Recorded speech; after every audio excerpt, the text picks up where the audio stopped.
Slikar svih slikara, Diego Velázquez podrijetlom iz portugalske aristokratske obitelji, a rođen 6. lipnja 1599. u Sevilji, cijeli je život osim duljeg boravka u Italiji proveo u Madridu. Naslikao je svega 129 slika, međutim svaka je remek djelo. Od samog početka još u rodnoj Sevilji, slikajući obične ljude, prikazivao je zbilju s iznimnom sigurnošću i izrazitim realističkim obilježjima. Stvarnost nije preobličena, nego je sažeta i prenesena na platno. Ta Velázquezova značajka određuje ga kao jednog od najvažnijih portretista svih vremena.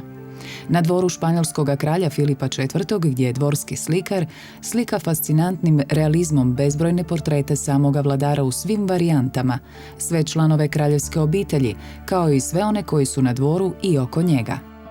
Detalji na tim slikama, ornament, nabor, materijal kraljičine haljine ili pak pomno počešljana kosa iznimno su realistično prikazani. Sve to, uključujući i atmosferu, svjetlost, mekoću, postiže virtuoznim variranjem boje od tamnih kolorita do bijelila, pri čemu boja nije nikada nanesena gustim pastoznim, nego tankim, gotovo transparentnim namazima. Velázquez je živio kao pravi aristokrat, stekao je najviša plemićka priznanja, a 2 puta boravio u Italiji dulje vrijeme.